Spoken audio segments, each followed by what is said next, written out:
Okay. All Hello right. and welcome to the Torch Snuffers podcast. I am your very unknowledgeable host, Alicia Garcia, and luckily I have panelists that have far more Survivor knowledge and wisdom than me, like Billy Garcia from Survivor Cook Island, who is our guru on all things real, actual Survivor.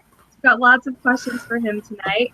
We've got Stephen Lehman, our Survivor historian, who can tell you any person on any season and what they've done then and what they're doing now. He's just amazing. We also have Elise. We also have Elise Anderson, who is really good at getting into the minds of all the survivors, and also has very good taste in who she likes this season, like Mari. So sad. We'll just take a moment. And of course, we have Ben Neely, who brings the Survivor realness, and he gets as sassy as Michaela this episode. I like to say that Michaela and I have the same face, so that's accurate. I've seen that face too. It's fantastic. Yeah. So Ben and Michaela have the same face. I feel like David and all of us have the same. I don't even know. I just feel like David is the survivor, as like every man survivor. Like he goes out there, and let's be real. Like Elise, if you go out there and you're actually surviving, are you like really coping with the elements amazingly, or are you more like David and you're like, oh God, this is my life? Oh no, I'd be like David, except I wouldn't even get the fire started. So like, props to David. Yeah, at least he has something going for him. Yeah, definitely. Let's see. And if you noticed, he like coughed after he started the fire, which is totally a real reaction. Anyway, we had a huge David segment today. Steven, he found a certain little idol in a certain little coconut. Yeah. It was so cool. Has that ever happened in Survivor before, where an idol is hidden inside of a coconut? No, I don't think so. I think they said, like, production said, like, before the season aired that this would be, like, a new thing. Like, they're going to hide him in, like, a shell or, in this instance, a coconut. So Very cool. But I always have to wonder, like, how David, like, had the theory of just, like, carrying the coconut, shaking it. Oh, there's, like, actually something in here. Like, maybe it sounded different from the coconut. Well, did you see? So there was a symbol, the tribal symbol painted on the coconut in purple, and so I think that's how he knew that something was amiss with that coconut. I see. Okay. Yeah, Billy's nodding something? his head. He knows. How did they get the idol inside the coconut? Like, was there like a line like where they glued it back together or something, or like? That's what that was like, how did they do this? It's magic. Yeah, he cracked it on the line. That's how he was able to do it without a machete to get it open. But yeah, was it just me, or did that hidden immunity idol look like an acorn cracker? Like you put the acorn in the middle and you crack it open and you eat it? Yeah. That's what it looked like to me. I was like, what happened? Like production just, let me stop at this thrift store. Oh, this is cool. Let's make an idol out of this. No, so I thought that the hidden immunity idol was like one of those conch shells, like the top of it. It looks like a little seashell. Mm-hmm. It reminded me of when Tom with the bow tie, the winner. Bob Crowley. Bob. Yeah, we've had him on our show. I told you I'm unknowledgeable. So it reminded me of something that Bob could make with like a little thread and like a seashell and some. I feel like they kind of want people to be making hidden immunity idols, because now they've made them have different designs so no one knows if they're real or not. And now they're making them just shells with strings on them. So I feel like they really want fake idols to be handed out here and there. But it hasn't happened yet. We'll see. Are those like kind of supplies, like things you can kind of scavenge from what you're given, like on the boat where you had like the ropes? Did you take some? Like, yeah. Are there actually materials that you can use? Well, it depends on how your season starts. But in our season, since we started out on a replica of the bounty, there was a lot there to grab. And Cowboy was notorious for like sneaking stuff before the game even started. Like he was untying things and putting them in his bags and oh my gosh. Yeah, he was very clever, and you know there was a few people that were upset about it, but I was not one of them. I was like, if you're on Survivor and you're a goody two shoes, you deserve to fail. Like, yeah, Cowboy had the right idea. Crazy. Yeah, as a true fan, you appreciated that he was like going hard from like day -5 instead of like. Or as Michaela said, right when the boat pulled up to Fiji. Yeah. Yeah, but cool. So obviously we've talked a lot about David. He got a huge feature. I wonder if this means he will be an important character, or if they're like trying to get a story arc into like this first 3 episodes to like have him like crash and burn, or have a Nadir or a Zenith and then a Nadir. Did you guys hear those like $20 words he used? Mm-hmm. He was like, I was at such a Nadir and now I'm at such a Zenith after he caught the after he got the hidden immunity idol. I had to Google them to know what they meant. Nadir is the lowest point. Zenith is the highest point. Yeah. So I guess I'm at a low point because I didn't know what those were. So, yeah, I'm a millennial, so it's allowed. And that was yeah, I was just saying, I'm hoping Dave doesn't get a Varner edit. I hope that he actually lasts longer, especially now that he hooked up with my pick to go to the end, Ken. So I'm hoping this lasts for a while. Yeah, we'll see. But anyway, on to the millennial camp. We had a little late night makeout session. Ben, you are shaking your head. I'm channeling my inner Michaela because I was totally on that wavelength there. Like, day 5? You don't swap spit on day 5. Like, you are like decimated. Well, so what day is it acceptable then? Like day 6.5? What was that? I said, so what day is it acceptable then? Day 6.5? I like to think that day 5 is like first, maybe like leading on to second, but the pitch hasn't been thrown yet. But definitely not where they're at this point in the game. Okay. Like, I think that the editing really showed what the producers were thinking by editing them so stupidly and having the chat be like, yeah, you're idiots for openly making out around everyone. Yeah. Definitely. And as we know in Survivor, power couples do not last. Unless you're Rob and Amber. Yeah. Yes, exactly. And then you are eternally wonderful. But I think they're why power couples don't last, because after they made it to the end together, now everyone's looking. Rob and Amber are the exception that proved the rule. I see. They're like what established law.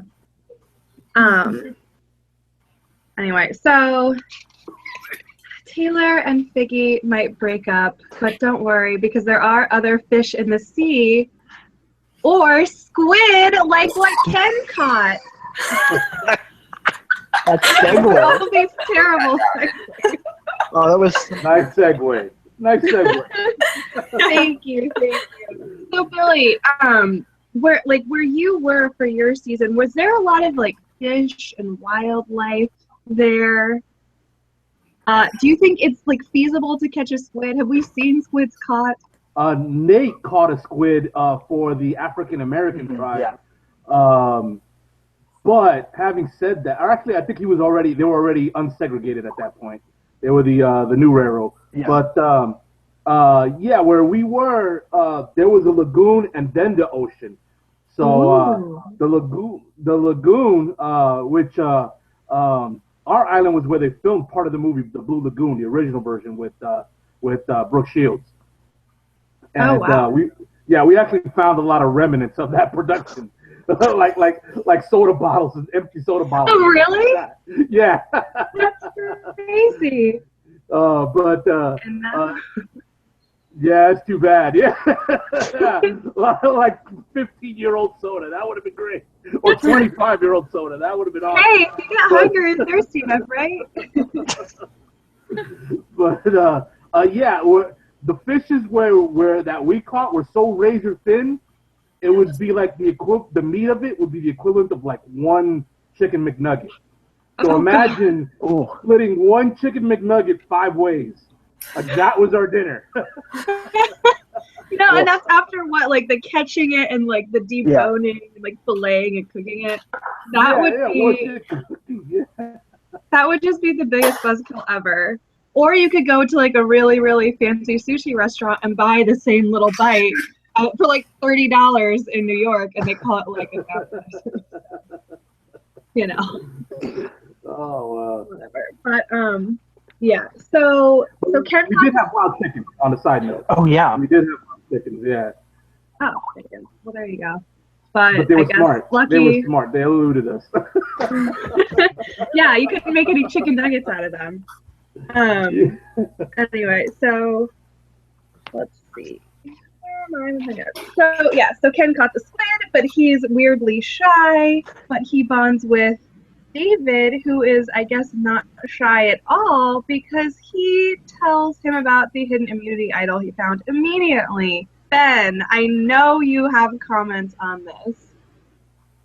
Wise decision? I understand the utility of using the idol to gain trust of someone. I don't understand revealing the idol when they already trust you. Because that's like an overplay, because you have a tool in the game. You don't know what's going to happen over the next 30 some odd days. Why would you disclose that? Like, I understand it to some degree, because it's like, here's your final 2, congratulations, you now have a pair. But I don't feel like the idol was necessary for it. And I think that David, being the strategist that he says he is, would have seen that. Yeah, definitely. I mean, go ahead, Billy. I was just going to say, my take on it was that he was so far on the bottom and so much on the outside that when he showed the idol, it was an act of desperation. It was, can I finally get somebody on my side? Anybody. Here, I got an idol. Be on my side. The only thing he didn't do was like rub his nose in it. It's an idol. It's an idol. Be on my side. That would maybe be a Survivor first. There's always next season. Yeah, but it just kind of seemed like Dave was doing everything wrong, like going out and searching for the idol really obviously, like, showing it immediately. So I just think the gameplay was a little... And that was sorry, I don't mean to interject, but that's the other thing. When you're coming off of a tribal council where your main focus is the tribes thinking that you have an idol, why would you then jeopardize yourself like the next day and share with someone that you have the idol? Because you're not in control of your mouth and your mind, unlike Paul, who breathes control. Unlike the rest of us who breathe air. Exactly. Can I say something quickly, though, about the idol? And actually more about David. Because I feel like he's kind of like how one of us super fans, like you said, Alicia, or like an Orger would go into the Survivor and like start playing a game that should be good around day 28, but it's only day 2. So he needs to calm down, but he's already like, I need to share this information, I need to trust this, I need to get my final 2 together, I need to do this, I need to look, like, it's just mayhem. And maybe time goes by so fast on Survivor, you don't realize it's not day 28. You think it's day 2. Billy? The opposite is true. Survivor goes excruciatingly slow. You don't realize how many hours 24 hours are until you're stuck in one spot with the same 5 people for those 24 hours every day. Like, it goes so slow. And Survivor is, like, on TV, it's 3 days and 1 hour. Usually. And, so you're trying to play 3 days worth of Survivor in your first hour there, and then you got another 23 hours to go. And then you started all over again. I totally understand that aspect of it for sure, because I was guilty of that myself. Gotcha. Yeah, I think a lot of people are probably guilty of that. Colton, on Blood versus Water was all about that. And I cannot believe I knew his name and his season at the same time. This is a small miracle. We played a game with him. I did play a game with him. Maybe that's why. No, but yeah. Yeah, but okay, so I don't even remember what we were talking about a moment ago. Oh yeah, time going by so slowly. But let's speed up and go towards Paul quickly to laugh. Because that came really quickly. Question to the panel. Am I a rotten SOB for having this thought go through my head when Paul went down? It's the big one, Lamont. It's the big one. Am I a rotten SOB for that?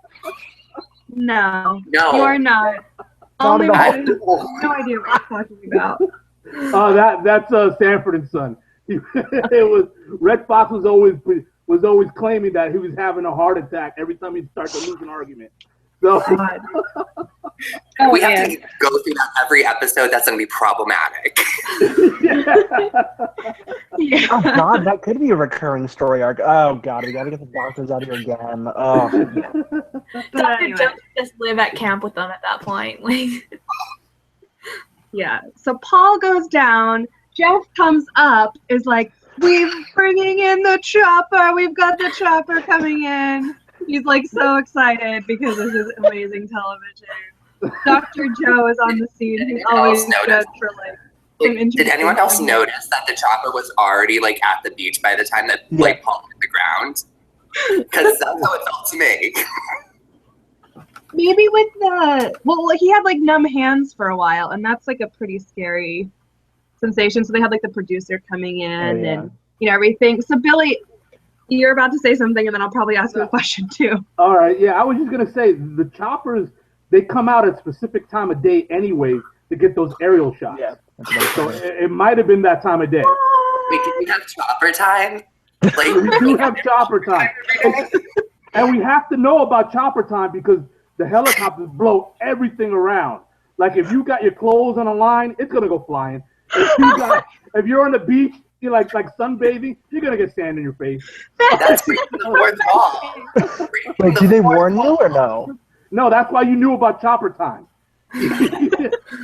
Wait, but then how do you know what time chopper time is? You don't have a watch out on the island, do you? Well, you have the sun, and you know, all right, it's getting about midday. Chopper time is about to come. Oh my gosh, that's crazy. I would love to tell you chopper time in like midday or like when the sun is here. Yeah. Yeah, and I kid you not, our reaction was to get our bugs looking straight so you could see the logo. You know, we make sure we dust off our hats or our do rags or whatever. Clean our faces in the ocean. Make ourselves look nice for the chopper. No good reason for it. We just did it. We just did it. Oh my gosh, that's amazing. I feel like there could be a whole other Survivor show based on like everyone's reaction behind the scenes, like getting sand blown at them and like, you know, getting all in a I just want one scene in Survivor where like someone's like sunbathing on the sand and it's chopper time and then they don't realize it and it's like, oh no, like oh. Maybe that's how, what was it, Shamar or whatever, got sand in his eye? I wouldn't doubt it. I mean, if a season was like really lacking on drama, I could see them using that and pretending like a giant like tornado had come and they had to evacuate like the island, right? But man. Luckily, the chopper did not have to be used to evacuate Paul. They hooked him up to an EKG machine, which had me so excited because that is kind of what I do for a living. And so I was like looking, like everyone else was like, oh, like, I don't know. I was like looking at this, like his rhythm on the EKG machine and being like, okay, it looks fine. What's the problem? And then they were like, it's fine. And I was like, yes, I'm good at my job. I know what's going on. Your job is to excitedly hook people up to EKG machines? No, my job is to excitedly read their rhythm and know like what pacemaker to give them and like what to do with it. So you were on point which model that Paul was gonna get if he needed it? Totally. No, so if he had a heart attack, he could get an ICD after 41 days post heart attack. Anyway, we're getting off the topic. Well, let me ask the panel this. Can I ask a question to the panel? What do you think was really wrong with him? What do you think was really wrong with him? What do you think was really wrong with him? With Paul. What do you think was Lack really of wrong with him? oxygen to the brain because he wasn't breathing air, he was breathing control? Yeah. Okay. Yeah, that was the direct diagnosis. I was thinking of Heroes vs. Villains, Rob's crybaby-itis and heat exhaustion. It's just getting to me. Here's what I think was wrong with him. 2 words. Russell Swan. I think he overworked himself. Don't do Russell Swan like that. Because you remember Russell Swan overworked himself and then passed out during the challenge? Well, Russell Swan was in 57, so it happened a lot quicker to Paul. That's what I think happened. Mister, I'm in control. I gotta show everybody what work ethic looks like. Okay, nice job, dude. You just almost put yourself out of the game. Yeah. I also get the feeling that if Paul did in fact pass out during a challenge, that would be the last we saw of him. We would not see him on another season. No, he needs to come back on Matt Singh 2.0. All this talking about like hydration, like dehydration and heat exhaustion, I was like, I need water. But anyway. So Paul is fine. Paul participates in the challenge, which is on deck to be talked about, and he actually like jumps in and swims to get the idol at the end. So I was like, oh, I guess he's fine now. That's cool. But someone did not get to play the challenge, and that was Hannah. And so Billy, this was my big, like, I wrote it in my notes question for you.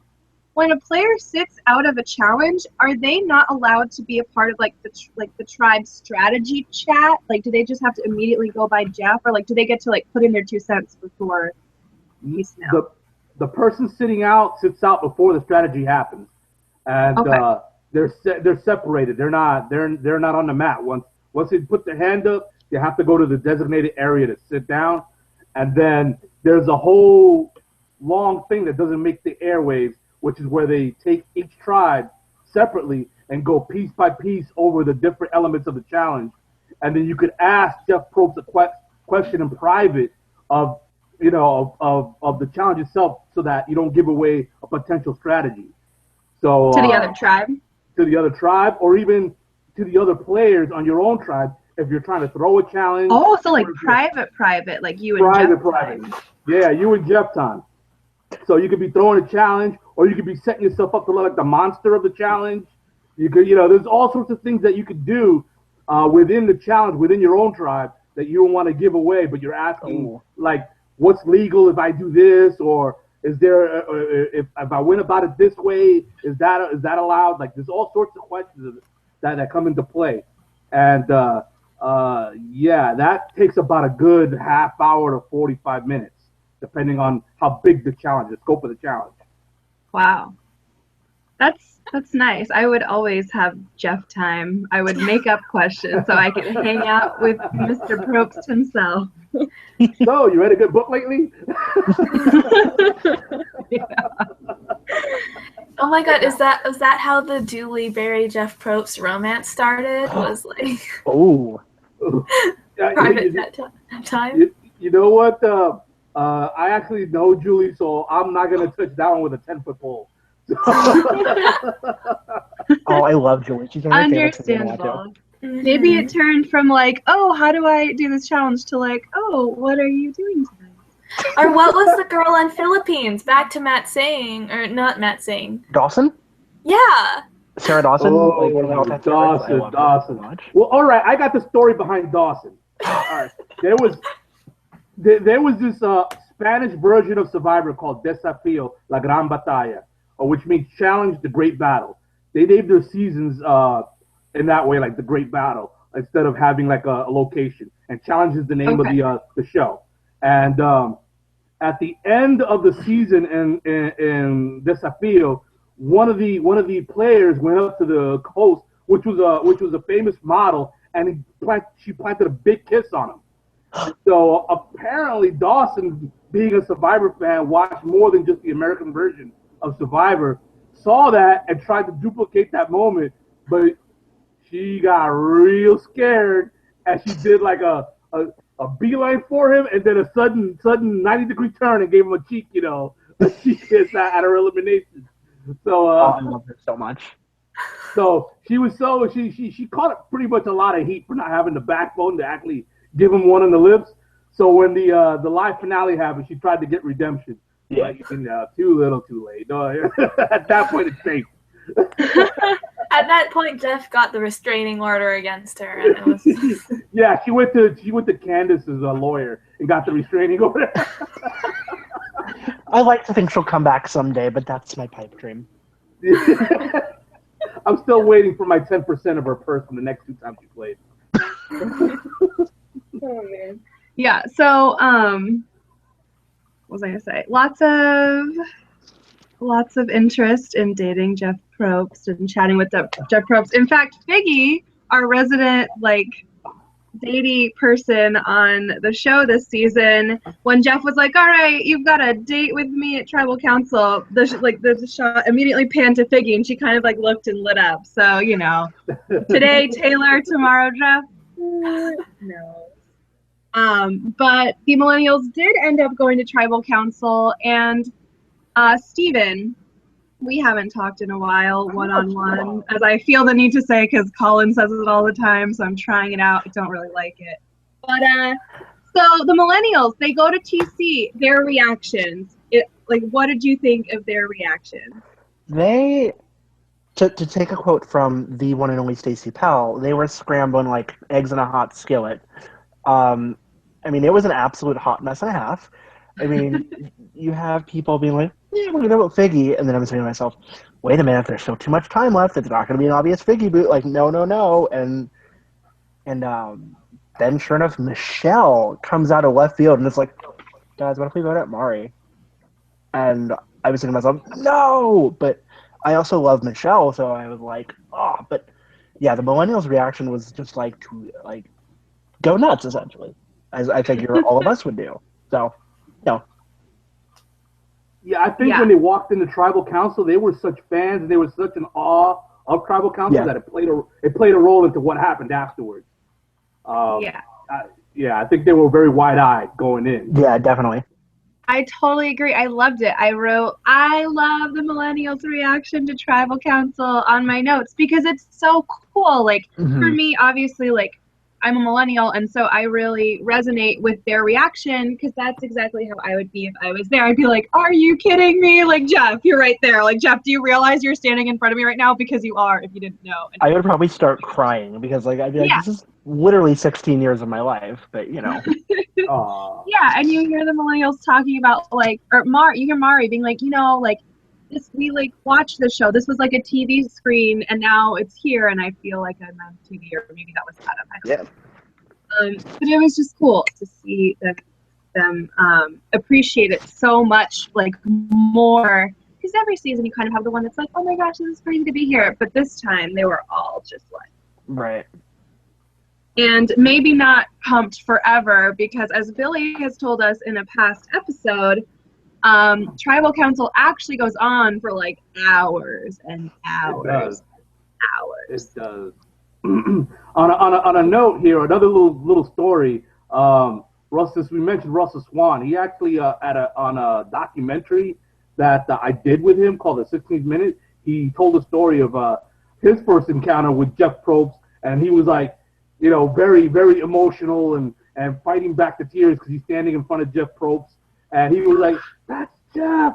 That's Jeff! He's right there! That's Jeff! And that was Russell Swan. So I thought that's a great story. That is great. Let's see. And if you have a link to it, we'll link it below our video. I don't know if that's possible. Yeah. But, I don't know. So, there was a lot of happy emotion. And then there was, like Steven said, a lot of confusion. I wrote down, Hannah is losing it. But, I don't know. Elise, so what did you think of kind of all of the different conversations going on at the same time? Well, I didn't like it because I was rooting for Mari, and I was like, no Hannah, but it ends up it wouldn't matter anyway, because I think the vote would have been 5-4 instead of 6-3. But it's interesting to watch because that's very breaking the fourth wall, and normally we don't see that, where everyone's having their little conversations. It's usually just an interaction between Jeff and the contestants. So it's interesting to see. We don't see it often. So I thought it was cool. It kind of goes with maybe it's a millennial thing, like procrastinating and doing everything at the last minute. But that's a good one. What? I don't know what you're talking about. We didn't start this podcast like 7 minutes late because someone was out at the liquor store and someone else was like still working. No, not millennial like at all. But it's cool. So yeah, Ben, we see Hannah and she's losing it. Would you, if you were voting like in a tribal council, would you be like, I've got this, they're dead to me? Or would you kind of be struggling like, oh, do I? Or would you be like Hannah, who took it to like a whole other level? And you are muted, so you should unmute yourself. Can you hear me now? Yeah, baby. Good. Okay. I think it's very situational. Like, if it was me, there are sometimes where I know that I would go and not be wavered, but there are other times when you're being told 3 different things in one moment at one time, right before you're supposed to make a decision on someone that's going to lose $1 million. It's going to interact with your head a little bit. And I think that Hannah is the type of person that could be susceptible to that, as we clearly saw. Yeah. She definitely felt the pressure. Billy, did you feel the pressure when you were voting? Did I feel the pressure? I definitely felt the hate. That's what I felt a lot of. 2.5 hours of nonstop Billy bashing. It pretty much told me everything I need to know. But in a different situation where if I would have been the swing vote, yeah, I would have felt pressure. But it was 4-1, and it was very, very clear to me. A lot of sadness. And it was weird. Since we were talking about the very end here, it's a kind of weird feeling when you get your torch snuffed, because it's sad because the game ended and it's painful, like how it was expressed during the closing confessional. Very painful, but at the same time, it's an iconic moment. You're part of this Survivor history making moment that each elimination is. You're getting your torch snuffed by Jeff Probst, which is very, very iconic. And then he gives the line, "The tribe has spoken." And, he does the thing, and then time for you to go. It's like the whole thing. You're part of the ritual. So it's bittersweet, but if you look back on the video, like, you see me smiling this, like, shit-eating grin, because I'm, like, totally like, my torch is getting snuffed by Jeff. He's doing the line. The tribe is spoken! He said it! And then as I'm walking off, I'm like, oh man, this blows, it's over. Yeah. So, like euphoria for a moment. And then the low. Yeah. Oh man. Elise? Oh yeah, I just wanted to say that I can see why in this instance, when we're talking all about it's situational, for Hannah, like we saw on the previews for next week, where her former, like the people who were voting with Mari were so pissed off at her, and I think she was in a really bad position there because she went into tribal being like, okay, cool, we're just voting Figgy, whatever. But then it's, if you go with the people you said you were voting with beforehand are going to be pissed. If you don't go with Michelle, then you're possibly on the bottom in this minority, and they don't believe that you were going to be with them. So, like, especially to have that sprung on you, like if you're going to be a swing vote, if you knew beforehand, at least that gives you more time to like work your way into things. But knowing at the last possible second that you're a swing vote has got to be stressful. Yeah. And it didn't help that Mari was being very naive.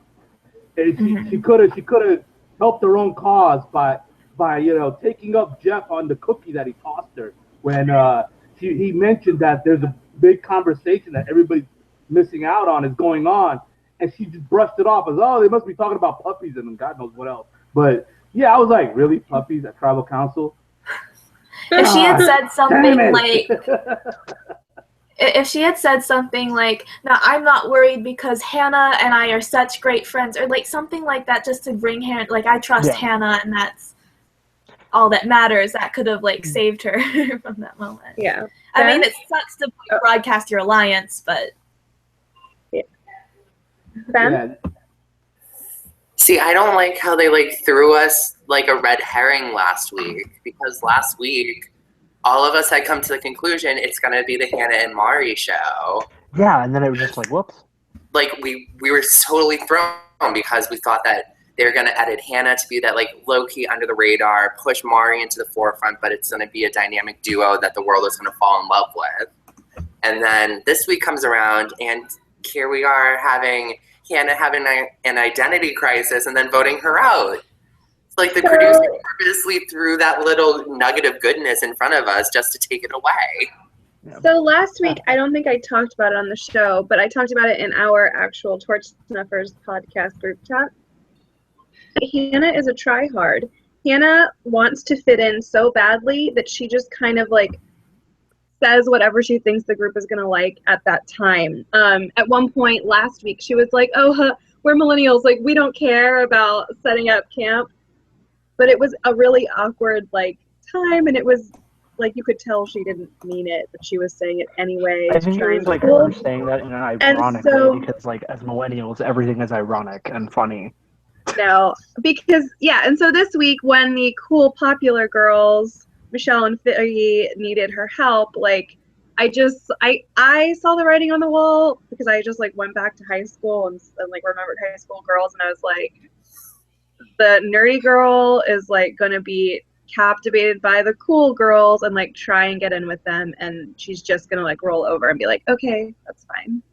So I wasn't surprised to see the Mari vote out of Hannah. I was sad because she turned her back on, like, what production made us think was a friend to her.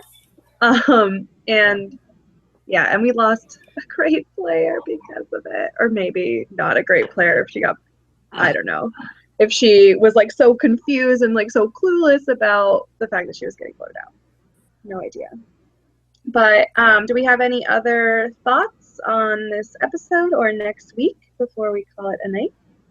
Yeah, I'll just say, in Mari's defense, even though I called her naive, in her defense, just because you get eliminated early doesn't mean you can't play the game. Yeah. It just means that, you know, it wasn't in the cards for you, and if the tribe mix-up would have been different, her fate would have been different. Because who you're surrounded by is 90% of the game. So true. So, yeah. Which is why when you go back for the next fans versus favorites, or what is that one with the voting thing? Second chances. Second chances. There we go. That's why when you go back for a second chances season, you are going to make it all the way to the end. Make an alliance with Mari. To be cheering you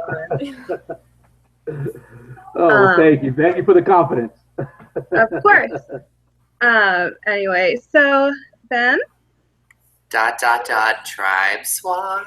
Yeah, that's what I was going to make a comment on. Maybe. I'm thinking they're going from 2 to 3. Yeah, do we think that they're already going to be breaking up? Like, if it's only been 2 episodes, they're really already, like, doing away with the Gen X. Literally die if they do that after plugging the theme so hard. Well, I mean, they've done it for a bunch of seasons. Cook Islands, they killed it after 2 seasons. Or, I'm sorry, 2 episodes. 2 episodes. After 4. I mean, they don't stick with their theme very long. It's sort of like they throw a theme out there, and they're like, hey, we can do this. And after they see it for a bit, they're like, oh, this isn't working. Ooh. But yeah, Elise? Well, my thoughts, though, was I thought we heard the quote, like, I can't wait to, like, find out what it means to be a Gen X. I was thinking maybe it's some sort of, like, mutiny swap thing. Like, you can choose whether you want to stay on this tribe or if you want to switch to the other tribe or something like that. I don't know how that would work or be balanced, but I just caught up on that quote, so maybe they're doing something new, something different. Yeah, didn't somebody also say, this seems so random, and then they stuck their hand in a bag?